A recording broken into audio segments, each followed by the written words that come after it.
In a pivotal Game 3 showdown at Gainbridge Fieldhouse, the Indiana Pacers' second unit stormed onto the hardwood like a tidal wave, turning the tide of the NBA Finals and sending the hometown crowd into a frenzy. With the series tied 1-1 and momentum swinging like a pendulum, it was Bennedict Mathurin and TJ McConnell who played the role of unlikely heroes, leading Indiana to a statement 116-107 victory over the Oklahoma City Thunder.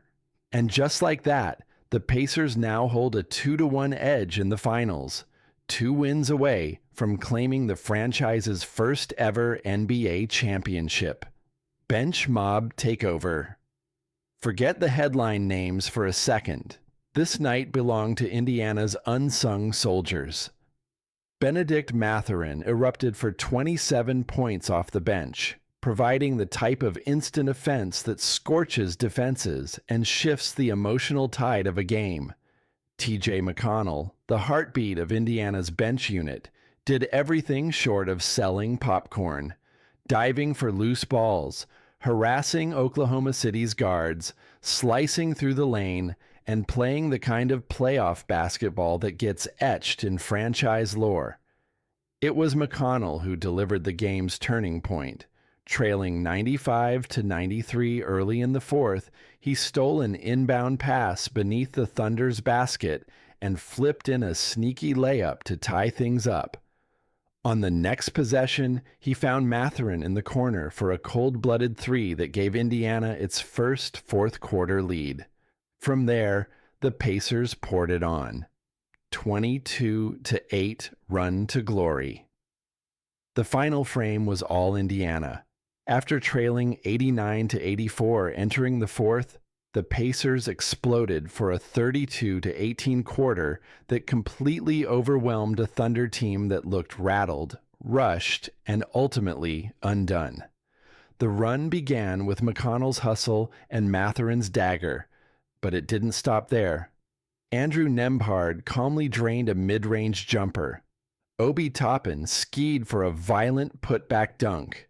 Aaron Nesmith splashed a three from the wing off a beautiful cross-court feed.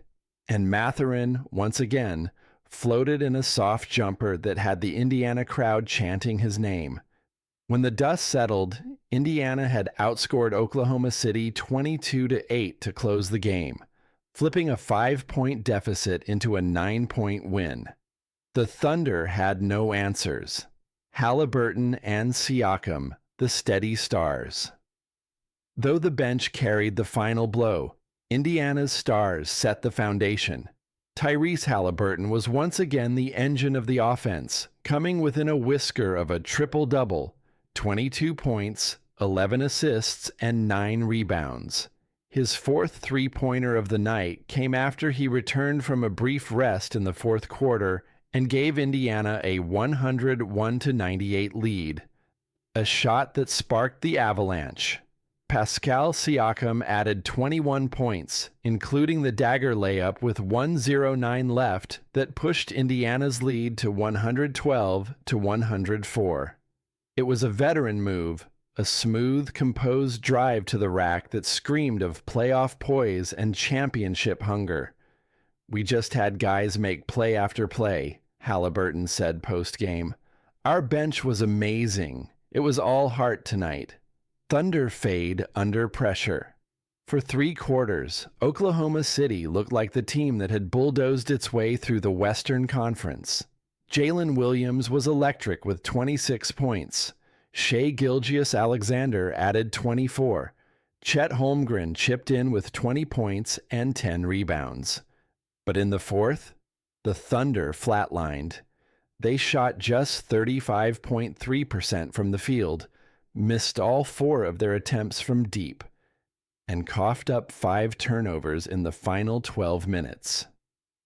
Holmgren, in particular, struggled when it mattered most, missing all 6 of his three-point attempts and getting stonewalled at the rim twice by Miles Turner in the final 2 minutes. It wasn't just Indiana's offensive burst that doomed Oklahoma City. It was the Thunder's unraveling. Poor shot selection, lackluster execution, and defensive breakdowns gave the Pacers just enough daylight to steal the momentum and slam the door shut. The defensive stand, Turner's redemption. One of the game's most dramatic sequences came in the final 3 minutes, with Indiana up 110-102 and a chance to ice it. Alex Caruso picked off a lazy pass and barreled toward the basket. Just as he looked to finish, Nesmith met him at the summit with a two-handed foul that sent Caruso tumbling. Officials reviewed the play, but ruled it a common foul. Caruso sank both free throws. On the very next possession, Miles Turner turned the ball over, seemingly giving Oklahoma City another window. But Turner wasn't done. He sprinted back, squared up Holmgren at the rim, and blocked him twice on the same possession. It was the kind of redemption arc worthy of a finals highlight reel. Indiana grabbed the rebound, Siakam drove the lane, and just like that, Game 3 was sealed.